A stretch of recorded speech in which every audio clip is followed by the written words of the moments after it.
What's up, my central unit? Is the Central Man here. So, this is another episode review of AEW Dynamite from the 16th of September 2020. Um, I'm doing another live stream in the probably near the next 3 hours, because I'm doing a live reaction to the Barclays Premier League match between Arsenal versus West Ham United. That'll be 8 o'clock. Stay tuned for that. So anyway, this week's Dynamite kicked off with a tag team match. We got FTR, the AEW Tag Team Champions, versus the Jungle Express. That is Jungle Bull Jack Perry and Luchasaurus. Before the match started, you had the Young Bucks came out and super kicked the referee, left the ring, came backstage, throw money in the face of Tony Khan and left, and kind of like confront a little bit of FTR, and then left. So last time we see Young Bucks for this show. I don't know what direction's going into the Young Bucks, because basically, like, they kicked Alex Mavarez in the face last week, and then they kicked the referee in the face for this week. I'm guessing the Young Bucks are turning heel, because that's my theory. Okay, they were good. They had a good run as heels, in TNA. They were formerly known as Generation Me, and then the days they were part of the Bullet Club in ROH and New Japan. They were heels. I think they're better off as heels than baby faces. Anyway, so the opening match between FTR and Jungle Express. It was a good match between both tag teams. You had Luchasaurus did like his traditional springboard dive onto into the fans. They're not really real fans, but you can tell they're plants. They're basically like trained wrestlers. In the end, basically, I think it was Jungle Boy's about to rolled up. I think it was Dash or Cash. It's confusing because they are the former Revival. I'm guessing Dash is the formerly known as Dash Wilder, and Cash is basically the former of Scott Dawson. So yeah, I think it was Cash pins Jungle Boy by the help by Tully Blanchard and Dash to score the victory. It was a non-title match. It's not like they got a shot at the tag team belts yet. I can see Jungle Express winning the belts in the near future. They're starting to be a good tag team. And then we got the first segment, or actually second segment, because the first segment you had the Young Bucks super kick the referee and throw money in the face of Tony Khan. They are basically the co-owner of AEW. Actually, originally, actually it's Cody's company. It wasn't. People say it's Tony and Shady Khan's company. No, actually, the founders are Cody Rhodes and the Young Bucks. They founded AEW. Anyway, so yeah, the second segment, you had Matt Hardy got attacked. He hold his knee. You got the basically the private party, giving Matt some medical attention, and then you got Chris Jericho and Hager. I believe that Jericho attacked him. He was holding like a baseball bat, and he's being sarcastic, and he fakes like, "Oh, Matt, something wrong with your knee. Is it swelling? Your knee should be amputated. I'm trying to say, and he's basically lied the whole time. It's just building up to the match between Jericho and Hager and the private party. Yeah, sorry about the stuttering. Yeah, it's amputated, so it's good. I think it's Jericho. It's not Sammy Guevara. I think he's still recovering from that match from Matt Hardy, that Broken Rules match at All Out. So it could be Jericho. He's holding the bat, so we don't know. We have to wait until next week. Anyway, so moving on to the next match. The next match, we've got Hangman Page versus Frankie Kazarian. I call him Kazarian because TNA shortened his name, because his real name is Frankie Kazarian. Anyway, so this was a good match between Adam Hangman Page and Frankie Kazarian, back and forth. You had Kenny Omega on commentary. In the end, you had Hammond Page hit Kazarian with a bookshot lariat to score the victory. So I think it's building up this. I can see a rivalry between Hammond Page and Kenny Omega down the road. Because likely they're splitting up. Yeah, they're already splitting up, but I can see a rivalry down the middle. Who knows? Okay, and then we got MGF versus Sean Dean. This has got to be the shortest time, really the shortest match in the history of All Elite Wrestling. MGF locked the armbar onto Sean Dean, and Sean Dean tapped out. And afterwards, he cut a promo, still bragging about his match with John Moxley at All Out, saying about he's cheated. And MGF is dubbed himself as the undisputed, undefeated, uncrowned world champion. He made the ring announcer Justin Roberts to say his new nickname, and he said if you don't do it, he'll get Wardlow to basically beat him. Wardlow is built like a brick shithouse. He said the only thing he's going to get a fair share around here is joining a group. Whether it's joining, leaving, starting it. He ended this promo segment, says, I'm still better than you. He said about, the lone wolf needs to be in a pack of wolves. So I don't know much about MGF joining the group. Which group he's going to join? Jericho's group? Maybe. I don't think he's going to fit in the inner circle. Unlikely he's going to join the Elite, with a not Hammond Page, they kicked him out, Omega and the Young Bucks, not the Nightmare family, Cody's group, because they already feuded months ago. Not the Dark Order. I'd rather see MGF forming his own faction. He did form a faction in a group, a wrestling company called Major League Wrestling. He formed a group known as Dynasty. I think, I watch a little bit of Major League Wrestling. It's on, I think it's on Free Sports. I haven't been watching Major League Wrestling for ages. And you probably watch it on their YouTube channel. I think Dynasty is basically it's their version of the Horsemen. I could see MGF forming the Dynasty at AEW. Who knows? Maybe his former group will jump ship, get away from Major League Wrestling to go to AEW. Who knows, man?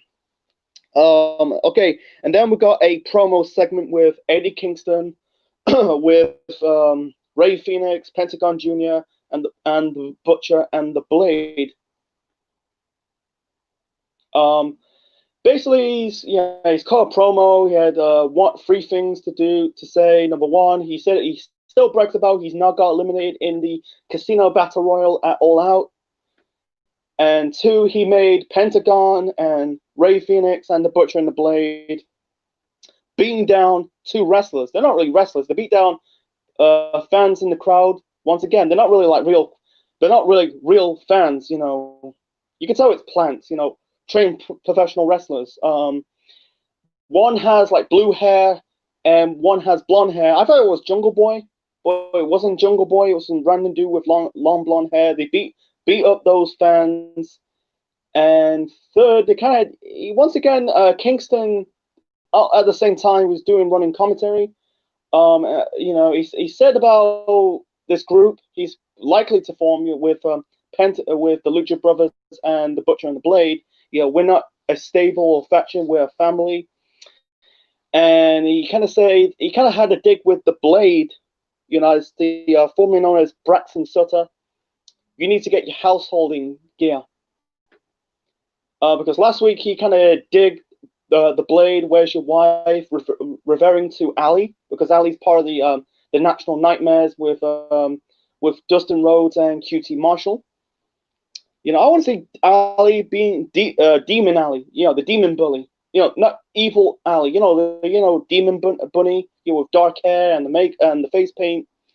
That was good. If you watch those Impact Wrestlings from late 2019 and going into late 2018 and going into 2019 before left the company to go to AEW. So moving on to the next match. The next match we've got Jericho, the former La Champion. I think he's called the Dem God. With Jake Hager. You got representing the Inner Circle, taking on the Private Party. It's a good match between Jericho, Hager, Private Party. It was a good, fun tag team match. I think one more of the match, Hager smacked, I think it was Mark Quinn with Jericho's baseball bat without the referee to saw. You got Aisha Cassidy who was going for the move off the top rope, but Jericho got out of the way, hits Cassidy with the Judas effect to win this match, and then afterwards he beat down Aisha Cassidy and locked Cassidy with the walls of Jericho, and Quinn came out to save his fellow Private Party teammate. I think he super kicked Jericho in the face. Jericho left the ring. So anyway, it's a first win for Jericho and Hager as a tag team. I thought Santana and Ortiz is going to be in a going for the tag team belts, but unfortunately that's not going to happen. But Jericho, like I said, it's been ages since Jericho won the tag team belts. Last time he won tag team gold was, he was part of the Big Show, Jerry Show in 2009 in the WWE. Yeah, he had that short run as a tag team with, Y2AJ, going for the belts with the New Day, and then he had some tag team matches with Kevin Owens as well. So moving on to the NWA Women's title match, we got Thunder Rosa defending the belt against Eva Lise. They keep cutting to Shida, the AEW Women's Champion. I'll explain a little bit shortly. This was a really fantastic athletic match between Eva Lise and Thunder Rosa. I think basically Thunder Rosa kicked out Eva Lise kicked out the Death Valley Driver. In the end, Thunder Rosa tombstoned Eva Lise for the victory and retained the NWA Women's Championship. And then you got Della Morte. I think they won a women's tag team tournament. It was a tag team tournament. I would say tag team championship tournament, but I don't think they're doing a tag team tournament in AEW. I don't think they're doing a women's tag team division in AEW. I doubt it's going to happen because I don't like the women's tag team division in WWE. That's shit. That's still shit, man. The only good champions out there, the two best women's tag team champions in that division in the WWE were the Kabuki Warriors and Sasha Banks and Bayley. That's it. That was shit. And also, I don't like the Knockouts tag team division. That was crap in TNA. Why they did a Knockouts tag team division in the first place is they didn't have enough women out there. Anyway, so they beat Della Morte and Eva Lise trying to beat down Thunder Rosa, and then you got Shida came out of nowhere, came from the crowd, chased off Eva Lise and Della Morte. She was holding the NWA Women's title belt, give it back to Thunder Rosa, and left. So I'm guessing they're planting the seeds for a rematch between Shida and Thunder Rosa, maybe for the NWA Women's title. I can see it down the middle because they had a great match at All Out. And to find out next week, it's going to be a tag team match for next week. Eva Lise and Della Morte versus Shida and Thunder Rosa. Okay, and then we got Miro. You got Penelope Ford, Kip Sabian, and Miro. I don't know what segment, what area it's in. It's in as like a garage gym. You had Miro basically bench pressing, and he had plans to plan. Really, Miro wants to plan a bachelor party for Kip Sabian. He said about the reason why you picked me as his best man because I am the best man. That's really good for Miro. He's the best man. He's a good wrestler, and I think he's best on Twitch. I think he's on YouTube as well. It's really funny. It's really good. It's really impressed about his physique. Miro / Rusev. In his run, in his run in WWE in his first few years in the WWE, he looked a bit. I'm not going to call him fat. He's got like a body of a strongman.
Um, Sorry, folks. Yeah, so I clicked clip mute. Hearing some noises in the background. Anyway, so what I said. Oh yeah, about Miro slash Bruce's physique. Yeah, in his run in the WWE, he's not really fat. He's got a body of a strongman, but right now he's got a body of a bodybuilder. He's got abs, and he lost a lot of pounds. I'm impressed of Miro's physique. Anyway, so I can't wait for this wedding segment on Dynamite. I'm guessing it will be on the anniversary episode of Dynamite in on the 14th of October. So I can't wait. Anyway, so moving on to basically the final segment on this week's Dynamite, we got basically had Lance Archer. Basically, he came down the ring, chokeslam a guy in the mask, and basically Jake the Snake Roberts cut a promo, says about he needs a really two-man for the six-man tag team match for Lance Archer for next week. And then he calls out Taz, and now I like Taz's new gimmick. Taz is doing Team Taz because he's imagined Brian Cage and Ricky Sparks, and he's basically said about Brian Cage and Ricky Sparks will be Lance Archer's partners for the six-man tag team match for next week's Dynamite. And he said on one condition, if Lance Archer defeat Jon Moxley for the AEW World title, Brian Cage will get a shot really at the World Championship. Actually, second crack at the World title because he lost his first crack against Moxley at Fight to the Fallen.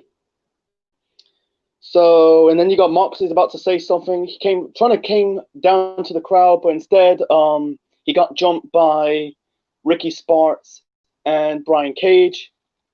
And then you got this Will Hobbs who appeared at the AEW Casino Battle Royal at All Out, chase off both Ricky Sparks and Brian Cage, and it's announced the six-man tag team match. You got Lance Archer, Brian Cage, and Ricky Sparks. The nicknames for Brian Cage is the Machine, and for Ricky Sparks is Absolute Ricky Sparks. I think the nickname for Lance Archer is the Murder Hawk. That's a really good nickname for Lance Archer. Yeah, they will take on AEW World Champion Jon Moxley, Darby Allin, and Will Hobbs. So that could be a fun six-man tag team match for next week. Anyway, moving on to the main event. The main event, we've got a parking lot brawl. We've got the best friends, that is Chuck Taylor and Trent Beretta, taking on the two members of the Inner Circle, that is Santana and Ortiz. I think they're called Proud and Powerful, but I would say drop that. That's more like something. You call a heel tag team Proud and Powerful. I don't understand that, man. it's okay for a babyface tag team, but a heel tag team, that's more like getting the fans for cheering for that tag team instead of booing. That's a lame name for a tag team for Santana and Ortiz. So anyway, so this was a really good parking lot brawl. This is way better than the parking lot brawl from Takeover in Your House, the match between Adam Cole versus Velveteen Dream for the NXT title. This was physical. I think there was blood. You had Santana and Ortiz wearing face paint. They were just like skeletons. Um, Trent took a nasty bump. Like, I think he took a back body drop onto the silver car, and then basically you had Santana and Ortiz double power bomb Trent through the front window of the car. I think it was a silver car, and his back is covered in blood. I think after this, like the night after the show, his back will be all black and blue. In the end, it was a very fun parking lot brawl. Yeah, in the end, you got Orange Cassidy. He picked up from the boot of a white car. He hit, I'm guessing, Santana. I think Ortiz is one with the afro, and Santana without the afro. He hit, I think it was Santana with the orange punch. And then in the end, you had Chuck Taylor hit the a power driver onto the red car. And then Trent hit Ortiz with the I think it's called the crunchy driver onto. There was a wooden platform onto the red truck. He hit the crunchy power driver onto Ortiz to win this match, and they got redemption for basically Santana and Ortiz vandalizing Trent's mom's minivan. And speaking on Trent's mom's minivan, all the three members of the Best Friends leave the arena. They kind of climb into Trent's mom Sue's minivan, and Sue, Trent's mom, give the middle finger towards Santana and Ortiz and drive off, and that was the end of this week's Dynamite. Overall, this is a really good episode of this week's Dynamite. There was no bad. I have to say the main event has to be the match of the night. All the matches were good. FTR versus Jungle Express, that was a good match.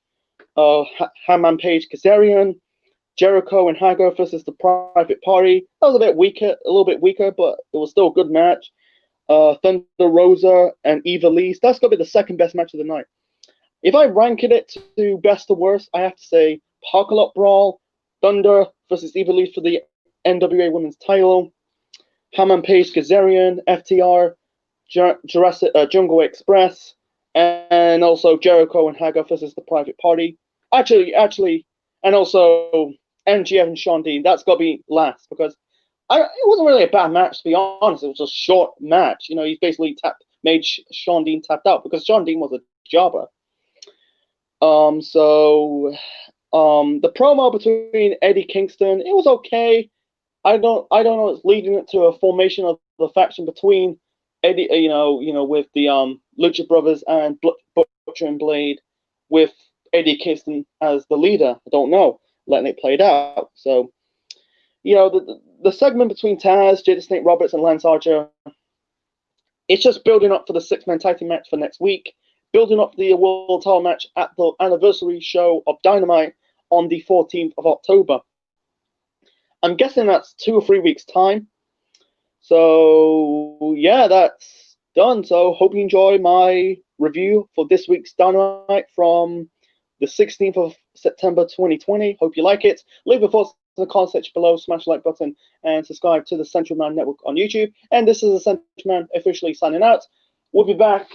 In the next, nearly 2.5 hours for the live reaction of Arsenal versus West Ham United in the Barclays Premier League. So, check you later.